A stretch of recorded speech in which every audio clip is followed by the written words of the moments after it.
If we want to get any progress done on climate change, we have to persuade the people who deny it. And traditionally, one of the biggest groups of deniers are evangelical Protestants. But the tide is shifting. A Pew Research study shows that younger evangelicals are more worried about climate change than previous generations. So, I spent the day with people of faith who gave me hope that change is possible. Sometimes I go into what I think is a really closed-off congregation and do these talks and give these sermons, and people will come up to me after and say, you know what, I've always thought this and I've always believed this, but I've never heard it from the pulpit. But first, this all started as a love story. Hi, I'm Charles Loy and I'm a filmmaker. A few years ago, I was busy building a career in film, but I wasn't making anything straight from the heart. And then I met somebody. She loved trees and was restoring forests all across Asia. And I began to see the world through her eyes. The complex, interconnected forest, the deceptively simple tangle of life forms competing and cooperating, this wild, emerald planet she was putting her life into protecting. And one day, we began talking about bringing new life into this world together. But then we talked about climate change and the world that that child would inherit, desolate, inhospitable. What kind of world is that for any of our children or grandchildren to inherit? If we ever have a kid one day, I want to be able to look them in the eye and say, I did everything I could to ensure that you grew up in a world worth living in. So that's what I'm doing here. I'm not a scientist, activist, or a policymaker, but I am a storyteller, and I can help amplify the voices of those who are making a real difference. Remind you that we can build that alternative world together. My friends and I made an Emmy-winning series on PBS called Climate California. I talked to some of the visionaries who are leading the way, and they just might change how you see your role in this fight. Because this is a love story, one that's about our collective love for our only home. So subscribe or follow. I'm Charles Loy, and from NorCal Public Media, this is A Fighting Chance.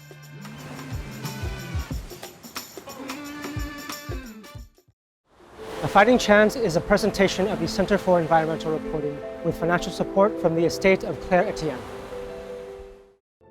Today's conversation is with faith organizer William Morris. Ever since a refinery exploded in his community, William has been bridging religion and climate protection. I met with him and his colleagues at Green Faith, an international collective that unites local religious groups of all faiths to protect the environment, from activism to what's called eco-theology education, the connection between religion and nature. And they've had some solid wins. Green Faith has been a leader in the fossil fuel divestment movement for years. William and Green Faith successfully pushed for a group of United Methodist churches in California and Nevada to divest. So, to learn how they get religious communities behind their work, I talked to William. Is there a type of parable or story from the Bible that you tend to use, that you like to use? Probably the easiest one is just the creation story in Genesis. In the first couple pages of the book, you open and it says, wow, God placed human beings in the garden to take care of it, to tend it, to work it, to protect it, to be in service to it. And so literally at the beginning of our faith, it talks about our purpose as human beings is to take care of the earth, to be in relationship with it, and to help it flourish.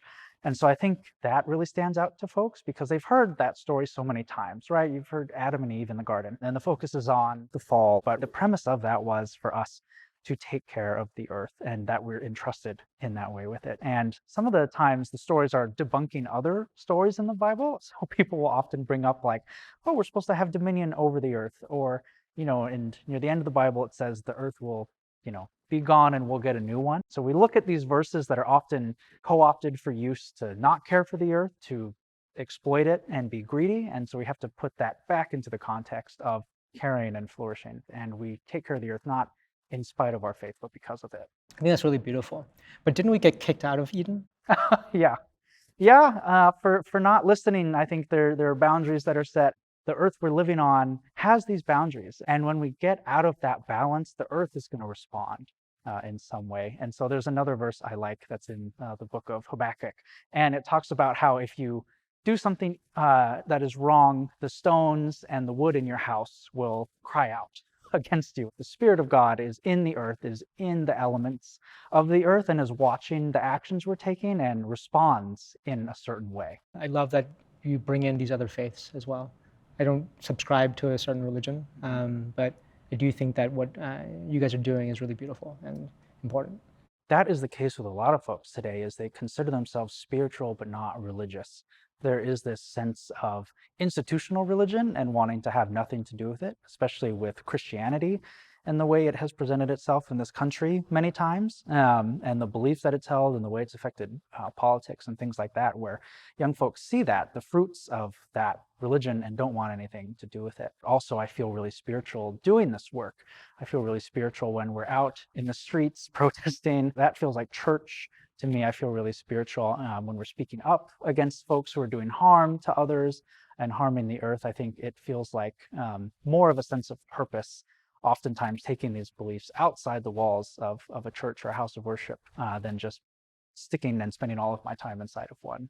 Amongst young people, there's also this sense that there's something more out there than just what we can see with our eyes. And when you find yourself in a naturally beautiful place, you get this sense of awe and reverence that you don't feel somewhere else, and you can feel this upwelling of spirit. There's something more. The more people who see people of faith actually living by their beliefs, taking it outside of the church, the more they will appreciate the message behind it. Like, these people are actually practicing what they preach. Or what are you doing with that belief? How are you taking action once you leave here on a Sunday? One of my favorite quotes from Thich Nhat Hanh is like the speech where he talked about how he would meditate inside the pagoda or temple. He was talking about how if there are bombs outside, you can't concentrate. What you do is you get out of the pagoda and you go do something about it. Action, going outside, is actually meditation in action. Yeah, totally agree. I identify with that so strongly. Is I think sometimes as people of faith, prayer is really important, and we want to do that, and it's part of our individual life, and it can cause change, but it also can't end at that. And so I think sometimes it gets frustrating where people want to take action and want to do things, and they say they'll pray about it, but won't go and do anything past that. And so I love that. And for some people, especially if like you're older, you can't go out to take different actions, like I think that is a really beautiful way to contribute. But for others who can do more, it's always an encouragement to them that a prayer is an action, that you're praying for this thing to end, you're praying for something to happen, and maybe you are the answer to that prayer, right? Like maybe Creator has sent you to do that work, to end that harm that's happening, to end this suffering. Taking a step back, what advice do you have for environmentalists? It's the same advice I had to learn myself. Folks oftentimes aren't convinced by the science, or the science isn't what matters to them the most. I have an environmental science degree, and so I would come in with all these facts and figures and peer-reviewed studies. And it was like, oh, this is an ironclad argument. Everyone's going to be on my side. But numbers and graphs don't touch people's hearts. It's stories that do, and getting away from facts and figures and getting into people's individual stories is much more effective. These stories of an individual who lost their home due to flooding, or due to this hurricane, or due to, like in California, we have all these wildfires and smoke and these different things that happen.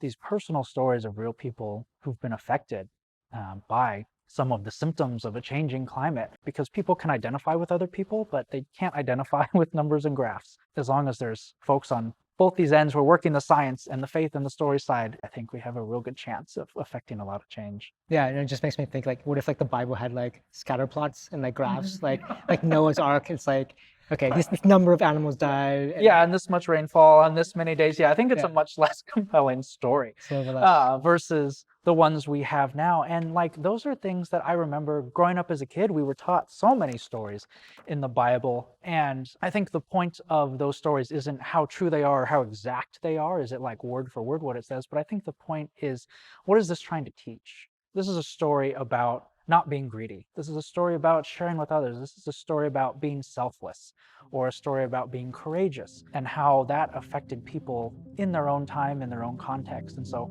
how do we, in a different time, in a different context, apply that? How can we read these stories about being up against a giant and take that and know we still can win? Yeah. What I began to learn from William is that sustaining our planet is an act of spirituality as much as science. Yes, environmentalists should be more welcoming of people with strong religious beliefs into the movement. But they also have things to teach environmentalists: beauty, purpose, ethics, relationship. Those are at the heart of our crisis. And if climate change is perceived only as about parts per million and degrees of warming and carbon sequestration, we lose sight of what really motivates us. And so I think there's a lot we can learn from people like William. Maybe they found part of the answer. But what happens when people like William get pushback? How does he overcome the doubters? We'll get to that after the break. Hey, if you're enjoying this show, consider donating to NorCal Public Media's Center for Environmental Reporting. That's how we get to do more of these. Go to norcalpublicmedia.org/donate. Thanks. And now, back to William. You talked a lot about hope, and you don't have to answer this if it's too personal, but I'm curious, did you ever have a crisis of faith? And if so, what did you do? Yeah, I think for me, it really was my crisis was trying to figure out why I cared so much about environmental and climate work, but I was Christian and that there didn't seem to be a bridge between the two, at least for me, because the church I grew up in was so conservative. And so I think I had a real crisis because I loved science growing up. My parents would take me to national parks and we'd watch Nature and Nova on PBS, and we'd do all these different things, and that really formed who I am. And at the same time, I'd be hearing at church, like, that's not true. They said, science and evolution, we don't want to deal with that. That's lying. You know, the Bible is exact and literal, and that's what's true. And so balancing those two was really hard. When I was in college, I'd often be one of the only Christians in my science class and one of the only people at church with a science major. And it felt very disconnecting to me until I realized I'm supposed to be the bridge between the two. I think it really became empowering to me when I realized, like, oh, I'm not this other. You know, I don't fit in either, and I'm just this own group here. I am part of both of these groups. And I think that really sparked the work that I do now. Is growing up as a kid, like from elementary school through high school, having to shelter in place when gas would escape the refinery in, I believe it was like 2015, while I was away at college. There was an explosion at the refinery. And so just seeing the danger firsthand and experiencing that of what it's like to live around fossil fuel infrastructure. It's not just at the end, once the oil and gasoline is burned and affects our climate, things happen. It's while it's being processed. And there's so many communities here in Los Angeles, in California, that deal with that, and can be really hard when you're up against someone who's an oil company, or cities and governments that get money from these oil companies, and trying to fight against that can seem like that David and Goliath fight, but we know the outcome of that, and I know we'll see the same with this. Can you talk a little bit about some of the challenges, though? Yeah, there's definitely a lot of challenges when it comes to people of faith, especially Christians. Oftentimes change is really hard and folks want to do things the same way that they've always done it, and to even suggest otherwise is a big deal. Some of the biggest problems we run into now doing this work is people who consider themselves people of faith, but their faith is guided more by politics than it is by scripture or stories. And so that can be really hard, is if their identity is, I am this person who believes these things and follows this political party, and you are challenging that, even if it's within my own belief, even if you're using the right language, even if you're speaking from scripture, I am not going to listen. And I'm going to shut that down because it doesn't align with who I've made myself to be. A lot of people of faith, especially Christians, they have this train of thought, and it's called Platonic Dualism, where there is, on one hand, the physical world, and on the other hand, the spiritual world. And the spiritual is all that matters, and the physical doesn't. Especially in Christianity, the physical world, it's fallen, it's sinful, it's bad. We don't want anything to do with the world. We want, this ethereal other place.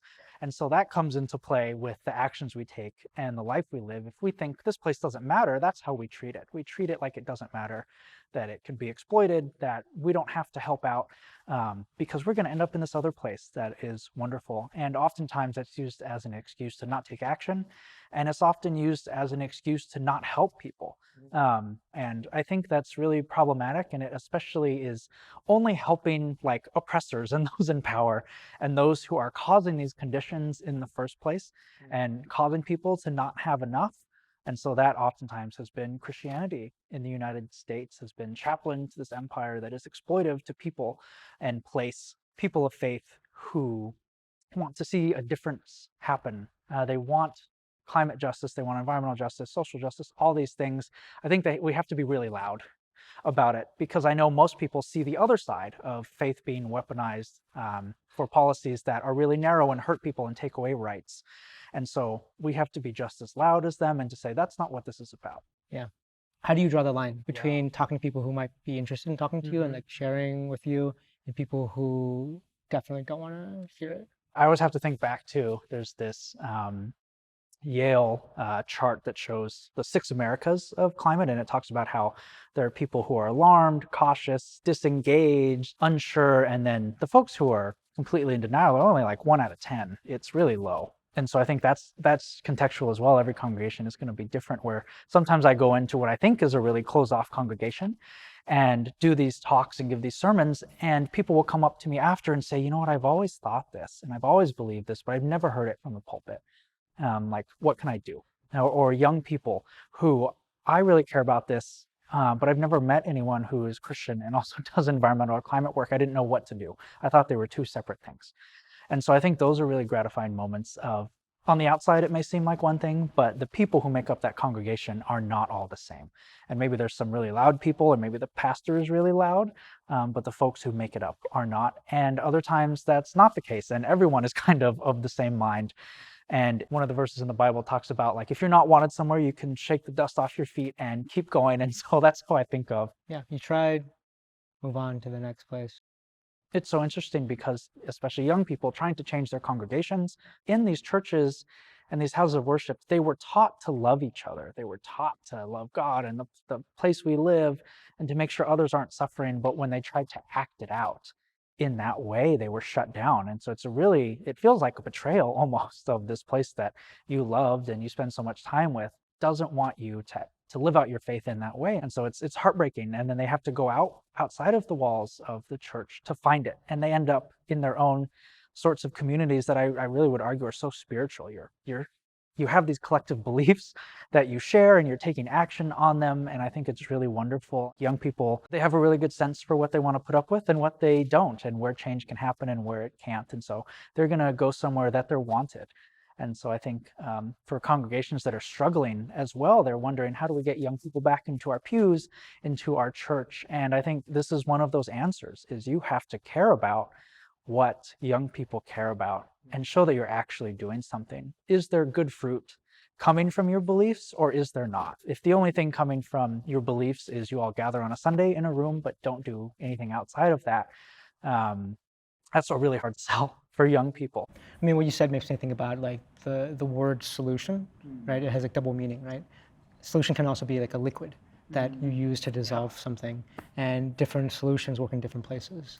Right. Every city, every watershed is different, and it's going to need its own types of solutions. It's going to need its own type of work. And the people who are going to know that best is the people who live there, right? And have relationships. And have these relationships with the land that they're on. And so I think that's really important, is it's going to be really hard for someone to come from the outside and try and affect change. It really has to come from within. And so that's another thing we do when we reach out to people of faith, is we're trying to talk to people who are part of these congregations and build them up as leaders in their church and give them the confidence to speak up, because everyone knows them. Like, some of these people were held by other congregants as a baby, like they've grown up in this place.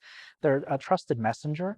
And so to have them be the ones who lead the charge in these different congregations, they know best. So I think it is really beautiful to see this development that is happening with people over the course of time to really come into their own and to be confident in who they are and in the place that they're at. You know, the founder of my faith was, a brown-skinned Palestinian Jew who was born into a place where it was colonized.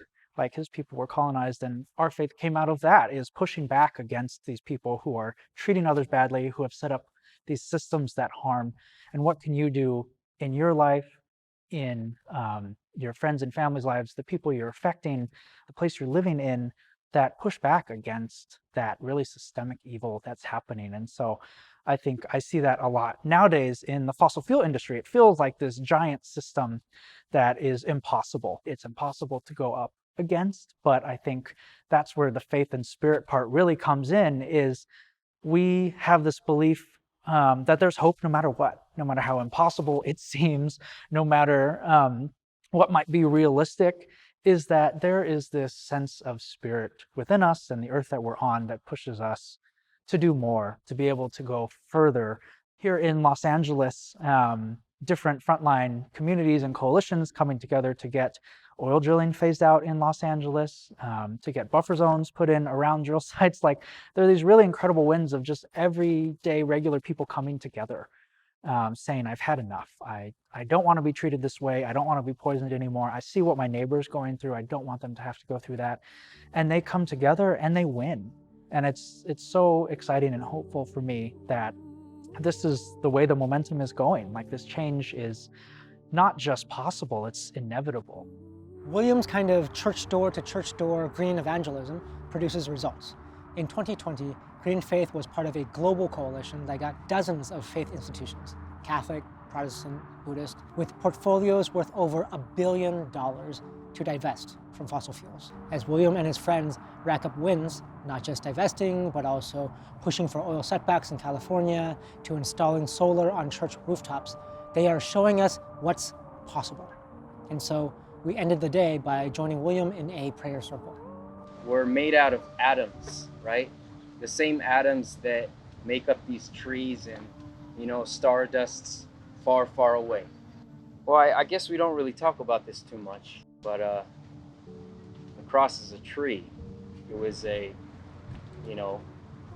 method of execution. So it symbols brutality, but at the same time, a couple days later, it becomes a symbol of hope. And so when Christ returned, it was not only a symbol of, humanity's return, but a symbol of creation's return. Go forth, care for the earth, care for one another, and let hope, love, and gratitude be your fuel. Go in peace. Oh yes, go in peace.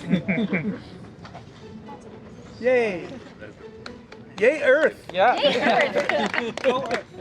You can see more of William and Green Faith on episode 9 of our Emmy-winning series, Climate California. That episode is about bridging our divides, not just on religion, but also on politics and transition for fossil fuel workers. Watch it on YouTube, pbs.org, or your local PBS station. Thanks for listening to A Fighting Chance. If you enjoyed this show, hit the follow or subscribe button. You don't want to miss a single episode. And in the meantime, connect with me on your favorite social platform, Instagram, TikTok, or Blue Sky, or whatever. Until next time, yay Earth. A Fighting Chance is a production of NorCal Public Media's Center for Environmental Reporting. This episode is produced by senior producer and editor Taylor Kaufman, executive producers Darren Lachelle and Nathan Toby, producer Annette Zoe, and me, Charles Loy. It's edited by Jennifer D. Filippo, Hank Liu, and myself, and filmed by Michael Field, Hannah Lee, Jeremy Ju, Anna Loy, and Brittany Hernandez. Original music and sound engineering by Miguel Brierly. Talent booking and marketing support by Jessica Pilot, Kristen Hayford, and Shemay Saunders. Artwork by Ashley Wittenborn with photography by Michael Field. Our digital content manager is Kelly Olson, and our head of TV is Paul Swenson. Special thanks to Matt Allen. For a full list of credits, go to afightingchancepod.org.